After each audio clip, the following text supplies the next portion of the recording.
안녕하세요. 이대찬 변호사입니다.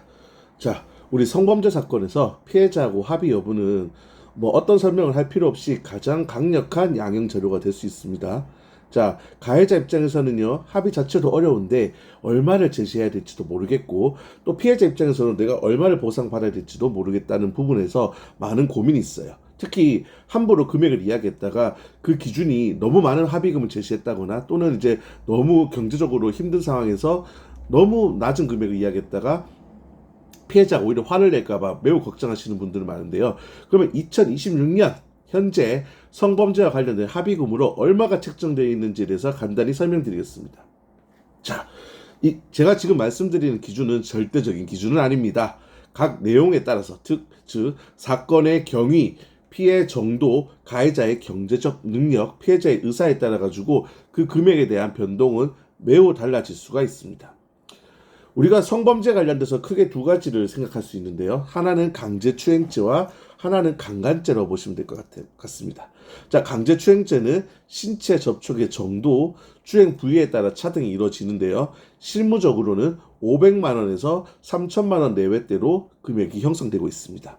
자, 이 금액은요, 신체 접촉의 정도, 즉 어느 신체 부위를 접촉을 했느냐, 그 다음에 어떻게 접촉을 했느냐에 따라 달라질 수 있는데요. 쉽게 말씀드리면 성기나 좀 더 민감한 부위를 만지게 됐을 경우에도 금액이 올라간다고 생각하시면 되고, 맨살로 만졌느냐, 옷 위에 만졌느냐에 따라 또 달라질 수 있다고 보시면 될 것 같아요. 그리고 그 정도나 횟수에 따라 가지고 당연히 금액은 달라질 수 있겠죠.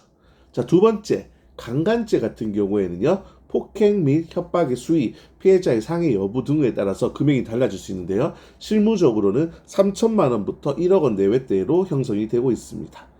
그 이유는 강간죄 같은 경우에는 3년 이상의 유기징역이라는 형량 때문에 1년당 1천만 원 정도로 형성이 되고요. 그 내용에 따라 가지고 금액이 올라갈 수 있는데요. 뭐 상해가 있었다든지 좀 더 그 행태가 위험하다든지 미성년자라든지 장애인이라든지 이런 경우에는 조금 더 합의금이 올라간다고 보시면 될 것 같아요. 강제추행죄 같은 경우에도요. 아까는 500에서 3천이라고 말씀드렸지만 미성년자나 장애인을 상대로 하는 경우에는요. 그 금액은 또 올라간다고 할 수 있는데 그 이유는 아까 말씀대로 적용된 법률의 형량이 더 높기 때문입니다. 자, 아까 말씀드린 대로 미성년자, 장애인들은 일반적인 강간죄에 비해서 1.5배에서 2배 정도는 합의금이 높아질 수는 있습니다. 최근 법원에서는요, 성인지 감수성을 매우 강조하기 때문에 피해자의 정신적 고통에 대해서 좀 더 높게 측정하는 부분이 있습니다. 그래서 합의금의 하한선은 매년 높아지고 있어요. 자, 두 번째로 제가 합의금을 말씀하실 때 신중하게 접근해야 되는 두 가지 부분을 설명을 드릴게요. 첫 번째, 합의를 하실 때 함부로 시도하면 안 됩니다. 이 피해자에게 2차 가해가 될 수 있기 때문입니다. 합의를 시도함에 있어가지고 항상 중요하게 생각해야 되는 부분은 내가 이 강제적으로 합의를 시도하다가 2차 가해가 되지 않을까라는 부분 매우 고민하셔야 될 것 같아요. 만약에 피해자가 그 합의 시도했다가 왜 연락이 왔느냐, 이 사람이 연락 와서 어떤 조치를 해달라 이런 내용들이 수사 기록에 남아 있게 되면은요 나중에 재판에서도 매우 힘들어질 수 있고요. 또 실무적으로 만약에 2차 가해가 계속 이뤄질 경우에는 강제적인 조치도 이뤄지는 경우가 있을 수 있습니다. 그렇기 때문에 항상 연락을 함에 있어가지고는 내가 조급하다 하더라도 피해자가 충분히 생각할 수 있는 시간을 드리면서 그 금액을 조금씩 이렇게 올린다든지 아니면은 다른 조건을 넣어가지고 내가 피해자에게 2차 가해를 가지 않겠다는 그런 부분을 계속적으로 밝히는 게 좋습니다. 자, 두 번째. 피해자에게 제시한 합의금은 최소 기준이 될 수 있습니다. 자, 피해자에게 이제 우리가 합의금을 제시할 때 처음부터 높은 금액을 제시하기보다는요. 피해자 입장에서 생각해 보시면 될 것 같아요. 합의금을 내가 처음에 2천만 원을 제시를 했습니다. 2천만 원을 제시했는데 갑자기 내가 현실적으로 경제적 능력이 부족할 것 같아가지고 1천만 원, 1,500만 원 이야기하게 되면요. 가해자 입장에서는요. 이 사람이 피해자 입장에서는요. 이 가해자가 내 피해에 대해서 별로 높게 생각하지 않느냐? 왜? 이미 2천만 원이라는 기준이 머리에 들어가셨기 때문입니다.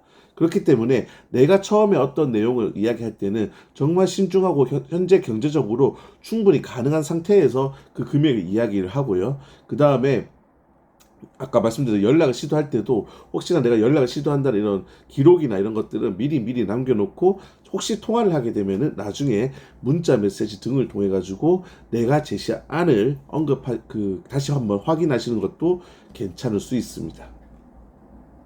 자, 성범죄 합의가 곧 무죄는 아닙니다. 하지만 합의를 시도하고 피해자에게 최대한의 용서를 구할 수 있는 방법은 그래도 합의금을 제시하고 용서를 받는 것입니다. 자, 무리하게 낮은 금액으로 합의를 시도하다가 피해자의 감정이 상하게 되면 합의 자체가 불가능해질 수 있습니다. 합의를 하기 전에 가장 먼저 이루어져야 될 것은 진심 어린 피해자에 대한 진심 어린 사과가 선행이 되어야 되는 거고, 항상 합의를 할 때는 피해자를 고려하는 태도를 보이시는 것이 매우 중요하다고 말씀드리겠습니다.